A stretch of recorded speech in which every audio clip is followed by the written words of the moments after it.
Here we are with future Hall of Famer Nonito Donaire, who is in town here in Chester, PA, to help out with your new protege, Dylan Price, as he fights tomorrow night against Jobert Alvarez. Talk about how this relationship started.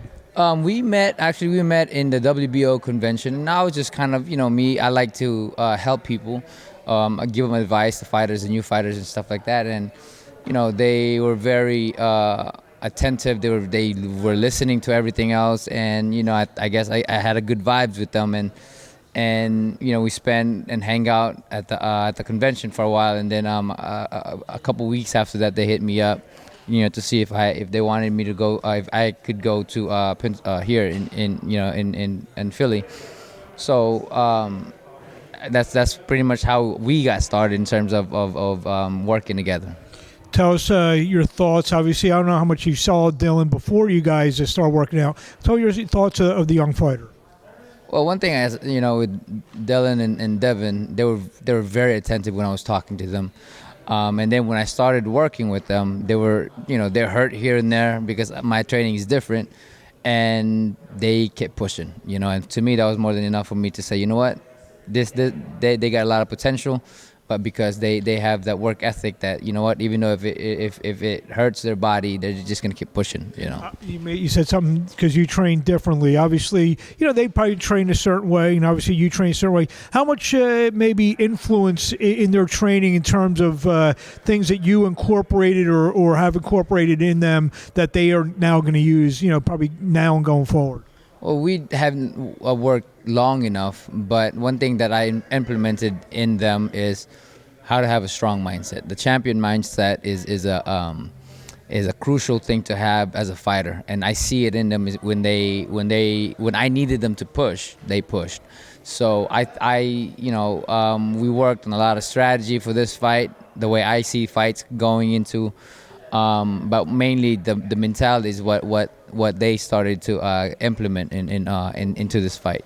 Is it something that I'm not saying it's the end of your career because you're about to fight for another world title, but is it something you thought about, maybe mentoring young fighters, or this thing just happened? I've trained fighters here and there, but they reach out to me, and it was just an opportunity for me to harness a greater experience in training fighters. So I was blessed with it, and they blessed me with their effort. One thing that Dave, the father David, we were talking about, when's the last time you seen a kid, and I don't know, Dylan's going to ascend by the time you get out, 118-pounder, you're ascending, you're mentoring another kid in your weight class. Yeah, I mean, again, I have no animosity when it comes down to. I'm not one of those guys that I'm like, man, I'm not going to teach my secret to anybody else because they might try to get me and stuff like that. I don't have a problem with that. They were very sincere when it comes down to learning from me, and I was sincere in teaching them what I know. What do you see the potential? Obviously, you've been in the gym with everybody, especially in Vegas. You've probably seen everybody. You see where they are at, their ages. Devin just starting out. What do you? I mean, is there a ceiling? I mean, do you see how far both Devin and Dylan can become?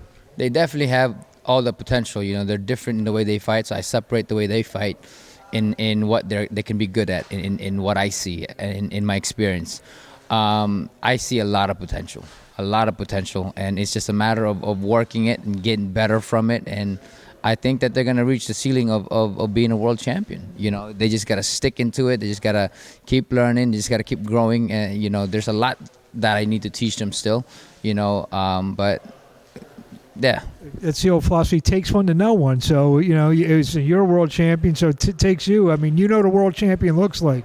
Well, I see a lot of potential of being a world champion.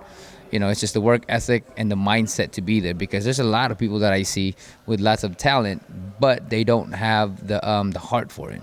And I see the heart for it, for both kids or for both guys, So I think that with time they will improve, because they're coachable. Their coachability, they're coachable. So I'm looking forward to it. It seems like this could be like a real long-term, for lack of a better term, marriage with you and the Prices. I think so. I mean, again, I'm always authentic to them, and that's really up to them. If it's really up to them to get there, you know, and I'm gonna be here for it. It's just really mainly for them to focus and keep learning. The more that they show me that they're not willing to, then I'm just gonna have to step out, right? But one thing that I see from them is they have given everything that that I gave them, you know. Let's get to you for half a second. Stuff came out last couple of days that I remember I interviewed you in Orlando at the WBA. Looked like you were going to go the Takuma Inoue route, but now it could be a WBC route, correct? Right. It's definitely the WBC route.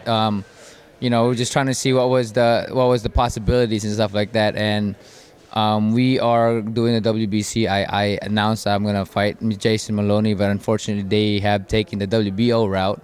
So I'm open to fight the next guy that the WBC will have me fight. And there was a name attached. Alejandro Barrios, I think. What do you know anything about him? Has you started the studying yet on him? Not yet. I know that he's a tough guy. You know, he had a split decision or split draw. A decision, I think, with Gary Antoine Russell. So he is a fighter. He's a good fighter. We just gotta see more of him. And any potential roundabout dates, or is it possible, you know, a roundabout month or what? You know, I think it's before the summer or during the summer. You know, so around June, July. You know, we wanted to make it around May if we can, but you know, whatever case there is, you know, I'm ready for it. Well, looks like you're going to hopefully add another world title to that trophy. 10 time. That's incredible. And I was just got done telling. I was there for the first one when you uncorked that left hook on Victor Chin and Nonito. Can't wait to see. Obviously, we always can't wait to see you in the ring. But you know, we'll see this process and journey with Dylan and Devin Price. Yeah, no, I give them everything that I can. You know, again, we just kind of barely started working, but they are incredible fighters, so I'm excited to see the futures. Well, we wish you best of luck tomorrow night with Dylan and Devin. We wish you best of luck in this new WBC Bantamweight Championship. Thank you very much. Thank you. Thank you.